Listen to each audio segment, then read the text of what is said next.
तो हेलो दोस्तों, कैसे हैं आप लोग। तो चलिए, बिहार बोर्ड ने फाइनली मॉडल पेपर जारी कर दिया है सभी सब्जेक्ट का। तो सभी सब्जेक्ट का लिंक आपको डिस्क्रिप्शन में दे दिया गया है, आप वहां से भी उसको डाउनलोड कर सकते हैं। तो आज का टॉपिक है साइंस का ऑब्जेक्टिव क्वेश्चन। जितना भी ऑब्जेक्टिव क्वेश्चन मॉडल पेपर में जारी किया गया वो आने वाले एग्जाम के लिए बहुत इंपॉर्टेंट होने वाला है। तो वीडियो को लास्ट तक जरूर देखिएगा, और वीडियो अच्छा लगे तो चैनल को सब्सक्राइब जरूर कीजिएगा। तो चलिए चलते हैं आज के क्वेश्चन की ओर।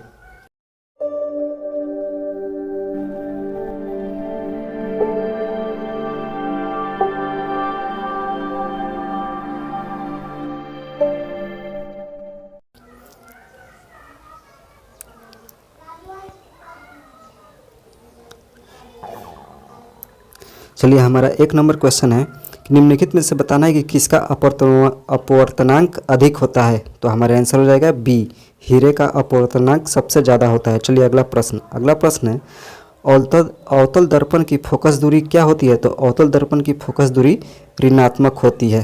तो हमारा आंसर हो जाएगा ए। चलिए अगला प्रश्न है किसी लेंस में मुख्य फोकस की संख्या कितनी होती है। तो किसी लेंस में मुख्य फोकस की संख्या होती है 2। हमारा आंसर हो जाएगा बी। चलिए अगला प्रश्न है दाढ़ी बनाने में कौन सा दर्पण उपयुक्त होता है। तो दाढ़ी बनाने में उपयुक्त होता है अवतल दर्पण। हमारा आंसर हो जाएगा बी। चलिए अगला प्रश्न है अवतल दर्पण की फोकस दूरी एवं उसकी वक्रता त्रिज्या आर के बीच क्या संबंध है। तो अवतल दर्पण की फोकस दूरी उसकी वक्रता त्रिज्या क्या होती है, उसकी आधी होती है। तो हमारा आंसर हो जाएगा सी। चलिए अगला प्रश्न है निम्नलिखित में से किस लेंस को अभिसारी लेंस कहते हैं। तो बताना है कि किसे अभिसारी लेंस कहते हैं। तो उत्तल लेंस को अभिसारी लेंस कहते हैं। हमारा आंसर हो जाएगा बी। चलिए अगला प्रश्न है दृश्य प्रकाश में किस वर्ण का तरंग दैर्घ्य न्यूनतम होता है। तो बताना है कि किस रंग का तरंग दैर्घ्य सबसे कम होता है। तो हमारा आंसर हो जाएगा बी, बैगनी का। चलिए अगला प्रश्न है तारों का टिमटिमाना प्रकाश के किस घटना को दर्शाता है। तो तारों का टिमटिमाना प्रकाश के अपवर्तन को दर्शाता है। तो हमारा आंसर हो जाएगा डी। चलिए अगला प्रश्न है निम्नलिखित में किसमें प्रकाश की चाल सबसे अधिक होती है। तो बताना है कि प्रकाश की चाल सबसे अधिक किसमें होती है। तो हमारा आंसर हो जाएगा सी, यानी कि निर्वात में। चलिए अगला प्रश्न है प्रकाश के अपवर्तन के कितने नियम हैं। तो प्रकाश के अपवर्तन के 2 नियम हैं। हमारा आंसर हो जाएगा बी। चलिए अगला प्रश्न है जल विद्युत संयंत्र ऊर्जा को विद्युत ऊर्जा में रूपांतरित करता है। तो बताना है कि कौन सी ऊर्जा को विद्युत ऊर्जा में रूपांतरित करता है। तो हमारा आंसर हो जाएगा सी, स्थितिज ऊर्जा को। चलिए अगला प्रश्न है जलता हुआ मोमबत्ती बदलता है क्या। तो जलता हुआ मोमबत्ती बदलता है रासायनिक ऊर्जा को प्रकाश ऊर्जा में। हमारा आंसर हो जाएगा बी। चलिए अगला प्रश्न है एक विद्युत सेल धारा प्राप्त करने पर इनके सिरों के बीच विभवांतर का मान विद्युतवाहक बल की तुलना में हो जाता है, क्या हो जाता है। तो हमारा आंसर हो जाएगा बी, यानी कि कम हो जाता है। चलिए अगला प्रश्न है प्रतिरोध का मान बढ़ाने के लिए प्रतिरोधों को जोड़ना चाहिए किस क्रम में। तो प्रतिरोध का मान बढ़ाने के लिए प्रतिरोधों को जोड़ना चाहिए श्रेणी क्रम में। हमारा आंसर हो जाएगा बी। चलिए अगला प्रश्न है विद्युत चुंबक बनाने के लिए प्रायः जिस छड़ का उपयोग होता है वो कौन सा छड़ होता है। तो विद्युत चुंबक बनाने के लिए जो छड़ हम उपयोग करते हैं वो नरम लोहे का होता है। हमारा आंसर हो जाएगा बी। चलिए अगला प्रश्न है उच्चतर ताप पर कौन सी प्रक्रिया पूरी की जाती है। तो हमारा आंसर हो जाएगा ए, नाभिकीय विखंडन अभिक्रिया पूरी की जाती है। चलिए अगला प्रश्न है सौर ऊर्जा को सीधे विद्युत में बदलने वाली युक्ति क्या कहलाती है। तो सौर ऊर्जा को सीधे विद्युत में बदलने की युक्ति कहलाती है सौर सेल। हमारा आंसर हो जाएगा बी। चलिए अगला प्रश्न है पवन विद्युत जनित्र में पवन की चाल कम से कम कितनी होनी चाहिए। तो इसकी चाल कम से कम होनी चाहिए इनमें से कोई नहीं। इसकी चाल कम से कम होनी चाहिए आपको 1 किलोमीटर पर घंटा से भी कम होनी चाहिए। चलिए अगला प्रश्न है सेल का विद्युतवाहक बल क्या होता है। तो सेल का विद्युतवाहक बल होता है सेल द्वारा इकाई आवेश पर किया गया कार्य। हमारा आंसर हो जाएगा बी। चलिए अगला प्रश्न है घरेलू परिपथ में मुख्य रूप से किसकी आपूर्ति होती है? तो हमारा आंसर हो जाएगा ए, प्रत्यावर्ती धारा का, यानी कि एसी धारा का। चलिए अगला प्रश्न। अगला प्रश्न है वर्ण विक्षेपण असंभव है किसमें? तो वर्ण विक्षेपण असंभव हो जाएगा फाइबर में, हमारा आंसर हो जाएगा डी। चलिए अगला प्रश्न। अगला प्रश्न है वायु में रखा एक कांच का प्रिज्म आपतित किरण को मोड़ देता है, किस ओर मोड़ देता है? तो हमारा आंसर हो जाएगा डी, आधार की ओर। यानी कि एक प्रिज्म से प्रकाश आती है और आधार की ओर सभी प्रकाश की किरणें मुड़ जाती हैं, तो हमारा आंसर हो जाएगा डी। चलिए अगला प्रश्न। अगला प्रश्न है जिंक प्लस ऑक्सीजन अभिक्रिया करते हैं तो जिंक ऑक्साइड बनाते हैं, तो एक बताना है कि किस प्रकार की अभिक्रिया है? तो हमारा आंसर हो जाएगा ये डी, ये उपचयन अभिक्रिया है। चलिए अगला प्रश्न। अगला प्रश्न है खाने वाला सोडा का रासायनिक सूत्र क्या है? तो खाने वाला सोडा का रासायनिक सूत्र होता है सोडियम बाइकार्बोनेट, हमारा आंसर हो जाएगा ए, NaHCO3। चलिए अगला प्रश्न। अगला प्रश्न है कमरे के ताप पर द्रव अवस्था में रहने वाली धातु कौन सी है? तो कमरे के ताप पर द्रव अवस्था में धातु रहती है पारा, हमारा आंसर हो जाएगा बी। चलिए अगला प्रश्न। अगला प्रश्न है आवर्त सारणी के शून्य समूह का तत्व कौन सा है? तो आवर्त सारणी के शून्य समूह का तत्व है हीलियम, हमारा आंसर हो जाएगा बी। चलिए अगला प्रश्न। अगला प्रश्न है सोडियम कार्बोनेट के जलीय विलयन में मिथाइल ऑरेंज का विलयन मिलाने पर विलयन का रंग परिवर्तित होकर निम्नलिखित में से कैसा हो जाता है? तो हमारा आंसर हो जाएगा ए, यानी कि पीला हो जाता है। चलिए अगला प्रश्न। अगला प्रश्न है ग्लोबल वार्मिंग के लिए उत्तरदायी गैस निम्नलिखित में से कौन सा है? तो ग्लोबल वार्मिंग के लिए उत्तरदायी है कार्बन डाइऑक्साइड गैस, हमारा आंसर हो जाएगा बी। चलिए अगला प्रश्न। अगला प्रश्न है गंधक की परमाणु संख्या क्या है? तो गंधक की परमाणु संख्या होती है 16, यानी कि Fe, लोहे को गंधक कहते हैं। चलिए अगला प्रश्न। अगला प्रश्न है अम्ल का जलीय विलयन विद्युत का संचालन करता है क्योंकि अम्ल में क्या होता है? तो अम्ल में होता है आयनित होता है, हमारा आंसर हो जाएगा ए। चलिए अगला प्रश्न। अगला प्रश्न है अधिकतर धातुओं के ऑक्साइड क्या होते हैं? तो अधिकतर धातुओं के ऑक्साइड होते हैं क्षारीय, हमारा आंसर हो जाएगा ए। चलिए अगला प्रश्न। अगला प्रश्न है सोने में निम्नलिखित में से कौन सी धातु मिलाकर मिश्र धातु तैयार की जाती है? तो सोने में क्या मिलाया जाता है कि वो मिश्र धातु बन जाता है? तो हमारा आंसर हो जाएगा ए, यानी कि कॉपर, यानी कि तांबा। चलिए अगला प्रश्न। अगला प्रश्न है एक अभिक्रिया दिया हुआ है कि NaCl plus AgNO3 equal to AgCl और NaNO3 निम्नलिखित में से किस प्रकार की अभिक्रिया है? तो बताना है कि ये कौन सी अभिक्रिया है? तो हमारा आंसर हो जाएगा द्विविस्थापन अभिक्रिया है, आंसर हो जाएगा सी। चलिए अगला प्रश्न। अगला प्रश्न है कि सिलिकॉन है एक, तो सिलिकॉन क्या है? तो सिलिकॉन बताना है कि कौन सा है? तो सिलिकॉन एक उपधातु है, हमारा आंसर हो जाएगा सी, उपधातु। चलिए अगला प्रश्न। अगला प्रश्न है वे तत्व जिनके बाहरी सेल पूर्ण भरे होते हैं क्या कहलाते हैं? तो जो तत्वों के बाहरी सेल भरे होते हैं वे कहलाते हैं उत्कृष्ट गैस से, हमारा आंसर हो जाएगा डी। चलिए अगला प्रश्न। अगला प्रश्न है खड़िया का रासायनिक सूत्र क्या होता है? यानी कि चूने का पेंसिल का खड़िया का रासायनिक सूत्र क्या होता है? तो उसका होता है कैल्शियम कार्बोनेट, हमारा आंसर हो जाएगा डी, CaCO3। चलिए अगला प्रश्न। अगला प्रश्न है निम्नांकित में कौन सबसे अधिक अम्लीय ऑक्साइड है? तो हमारा आंसर हो जाएगा सी, Na2O, यानी कि सोडियम ऑक्साइड। चलिए अगला प्रश्न। अगला प्रश्न है निम्नलिखित में से कौन एल्काइन है?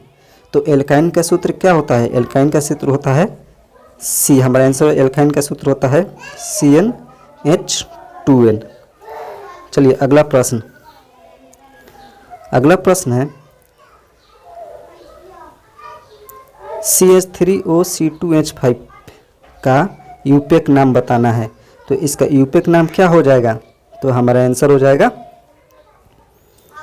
Ethyl methyl ether. चलिए अगला प्रश्न।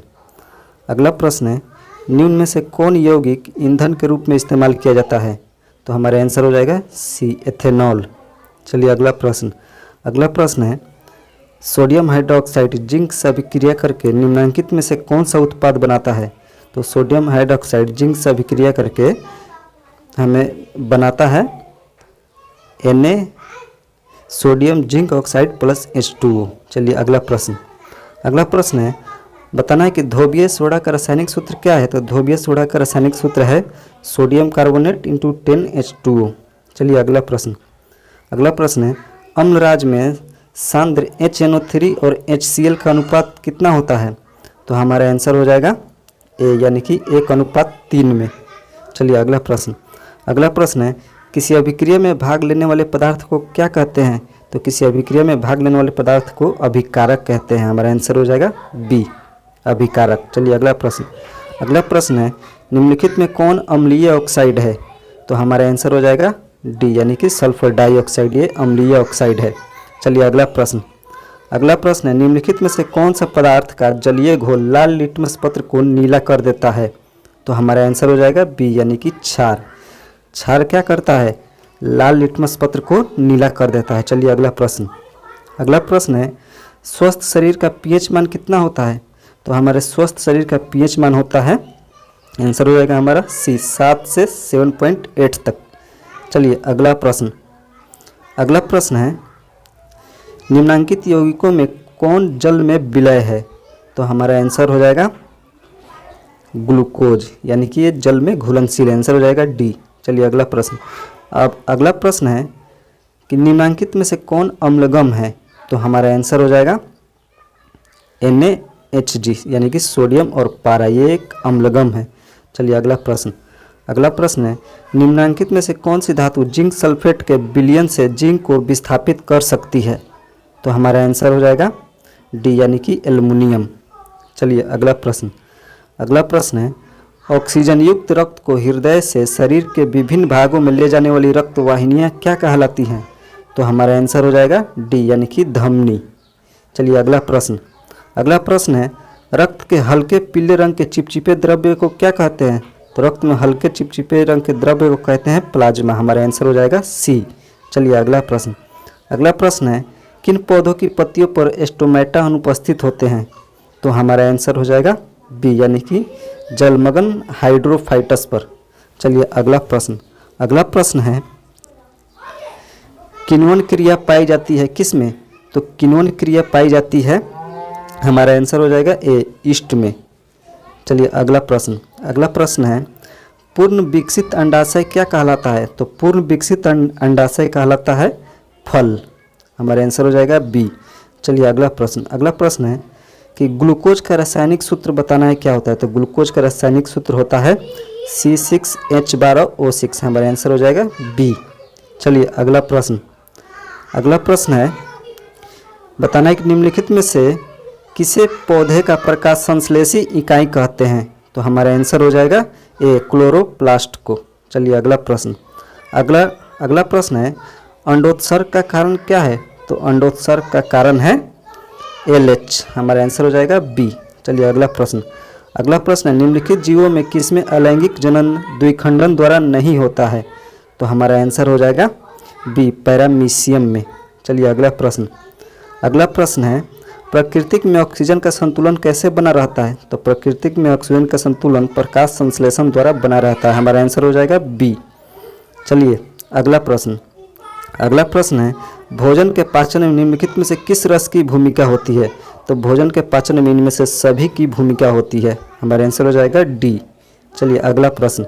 अगला प्रश्न है ट्रिप्सिन नामक एंजाइम पाया जाता है किस में। तो ट्रिप्सिन नामक एंजाइम पाया जाता है अग्नाशय के रस में। हमारा आंसर हो जाएगा बी। चलिए अगला प्रश्न। अगला प्रश्न है आहार नाल का सबसे लंबा भाग कौन सा है। तो आहार नाल का सबसे लंबा भाग है छोटी आंत। हमारा आंसर हो जाएगा बी। चलिए अगला प्रश्न। अगला प्रश्न है मनुष्य में पाचन क्रिया का आरंभ कहाँ से होता है। तो मनुष्य में पाचन क्रिया का आरंभ होता है मुख गुहा से। हमारा आंसर हो जाएगा बी।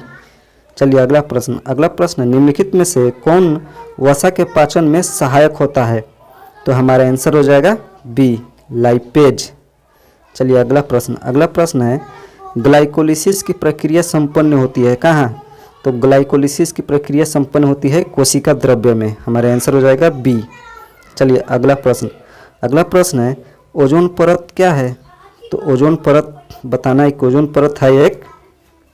हमारा आंसर हो जाएगा सी, यानी कि लाभदायक है। जो कि पराबैंगनी किरणों को रोकती है।